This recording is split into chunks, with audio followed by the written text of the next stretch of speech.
教训！教训一下他们！对，所以我兄弟二人才冒。是吗？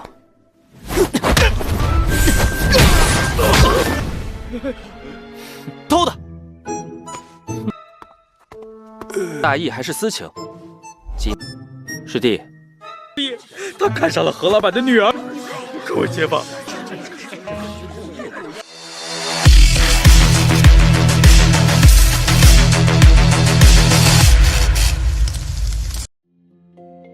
Halo semua, selamat datang di Ruang Sinema. Bagaimana kabar kalian semua? Semoga selalu sehat dan baik-baik saja.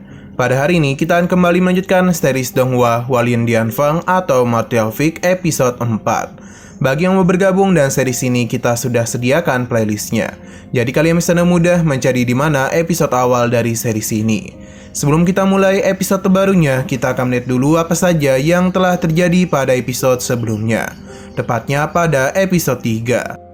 Di bagian sebelumnya, Yan Kai berencana untuk bertemu Tetua Meng dari aula kontribusi, yang mana Tetua Meng ini sepertinya agak mesum, sebab malah melihat pantat indah dari para murid wanitanya. Ketika Yan Kai ingin pergi ke sana, ia tidak sengaja bertemu dengan salah satu murid dan sempat bermasalah dengannya. Karena murid itu telah menuduh Yan Kai mencuri uangnya, padahal Yan Kai hanya membantunya saja.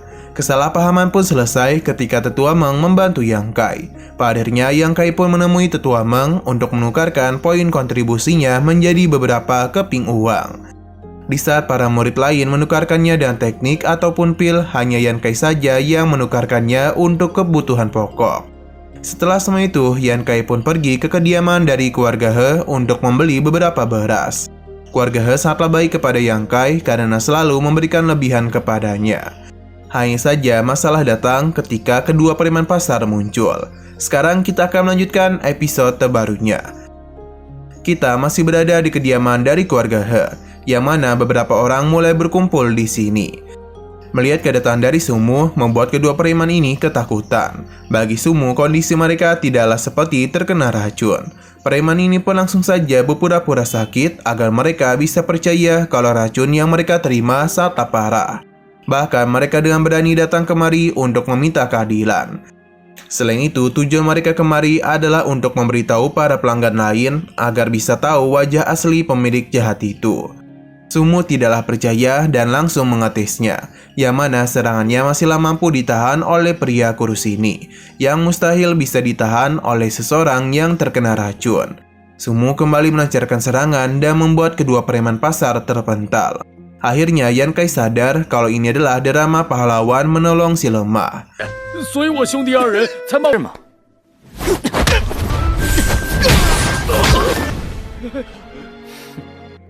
Kedua preman ini penasaran siapakah dia karena berani ikut campur dalam urusan mereka.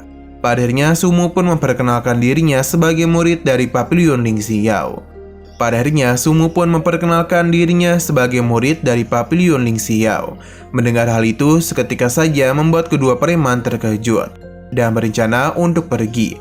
Namun mereka memintanya untuk selalu mengingat kalau suatu hari nanti mereka pasti akan balas dendam. Sumu pun meminta mereka untuk segera pergi agar menyelesaikan sandiwara mereka. Akan tetapi Yan Kai tidak niatan untuk membiarkan mereka pergi begitu saja, karena bagaimanapun drama ini belumlah selesai.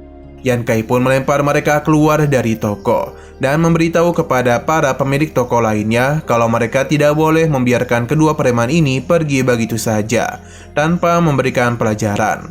Hari ini toko keluarga He telah menjadi incaran mereka.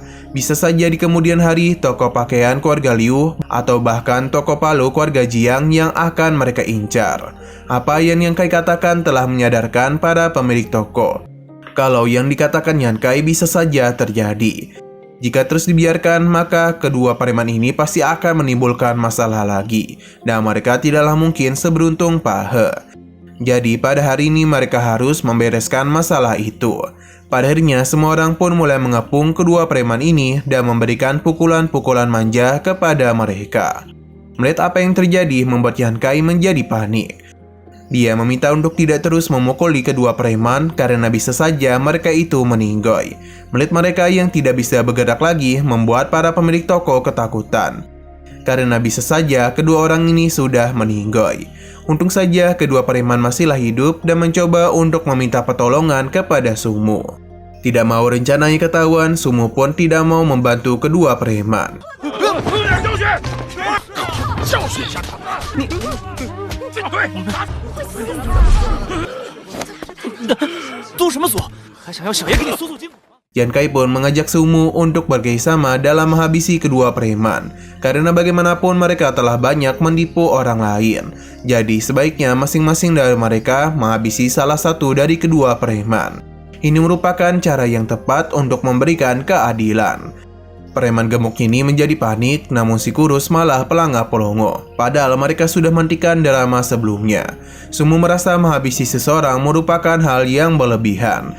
Tapi tidak bagi Yankai, karena jika rencana kedua preman ini berhasil, maka toko Pahe pasti akan bangkrut.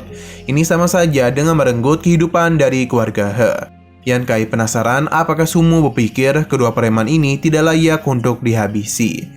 Walaupun begitu, Sumu tetap mencari alasan agar kedua preman tidak dihabisi. Yankai tetap kekeh pada keputusannya, karena sebagai murid dari suatu sekte, sudah sewajarnya mereka menghabisi orang-orang bersalah. Yankai pun mulai berpikir apakah mereka saling kenal satu sama lain. Kini Yankai pun memulai rencananya untuk membongkar kerjasama Sumu dengan kedua preman, dengan mengatakan kalau kantong uang Sumu ada pada kedua preman itu. Jadi apakah dia telah bekerjasama dengan mereka? Sumu tidaklah membenarkan hal itu. Mungkin mereka telah mengambilnya ketika ia tidak sadar. Namun Yankai tidaklah percaya dan membuat Sumu menjadi agak panik. Di sini Tuan He penasaran apa yang sedang Yankai lakukan. Yankai kembali meminta Sumu untuk mengambil tindakan, karena sudah jelas kalau kedua preman ini telah meresahkan para warga dan bahkan telah mencuri uangnya. Jadi mereka tidaklah boleh membiarkan kedua orang ini lolos. 你那漂亮的妻，那偷的，大义还是私情？师弟。 Yankai memintanya untuk tidak takut karena ada dia di sini. Sumu tidak takut, apalagi dia hanya perlu menghabisi satu orang saja. Sumu pun mengambil tindakan yang membuat kedua preman ini menjadi panik. Apalagi sepertinya Yankai dan Sumu terlihat sangatlah serius. Kedua preman ini pun menjadi begitu kesal kepada Sumu karena telah mengkhianati mereka. Padahal mereka sudah sepakat untuk menghancurkan toko beras Pahe dan Sumu datang untuk menyelamatkan keluarga He. Tapi siapa yang mengira kalau Sumu malah ingin menghabisi mereka berdua.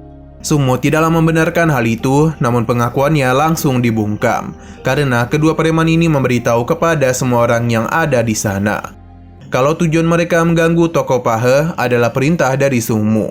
Karena bagaimanapun ia itu telah tertarik kepada putri Pahe, namun gadis ini tidaklah tertarik kepadanya. Maka karena itulah Sumu melakukan tindakan ini agar bisa menarik perhatiannya. Dengan kondisi seperti ini sudah jelas kalau Sumu sedang terpojok. Terlebih lagi keluarga He sudah tidaklah percaya kepadanya. Padahal Sumu yakin ini adalah rencana Yankai. Sumu berjanji akan membalas apa yang telah dia lakukan pada hari ini. Sumu pun pergi dan perasaan yang begitu malu dan tidak bisa berbuat apapun lagi. Semua orang pun menjadi begitu kesal kepadanya. Kini mereka pun mendatangi Yankai untuk berterima kasih atas bantuan yang telah dia berikan. 他看上了何老板的女儿，给我接吧！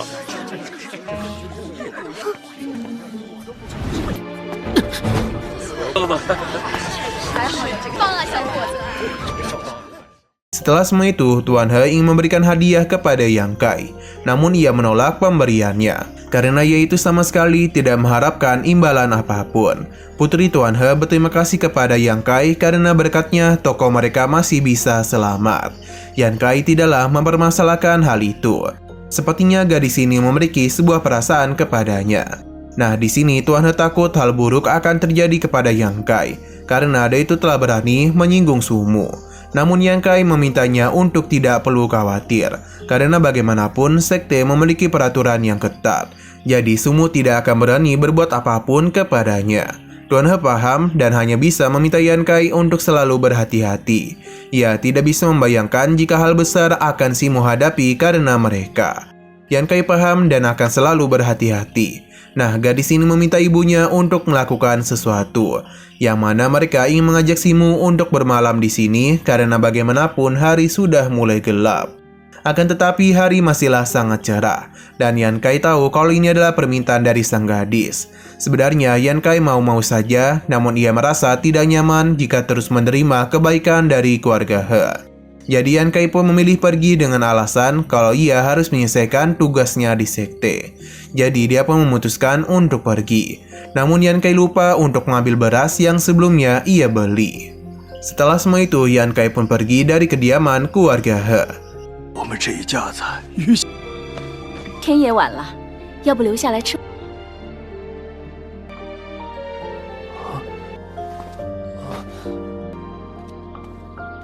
Nah, sayang sekali episode pada hari ini pun harus bersambung dulu. Oke, sekian dulu pada video kali ini. Untuk video selanjutnya akan segera hadir. Jadi bagi kalian yang ingin mengikuti series ini, langsung saja klik subscribe dan aktifkan loncengnya. Terima kasih yang sudah menonton video sampai habis. Jika kalian suka pada video ini, klik like dan share ke teman-teman kalian tentang channel ini. Dan ditunggu aja kelanjutannya. Oke, sampai jumpa di video selanjutnya.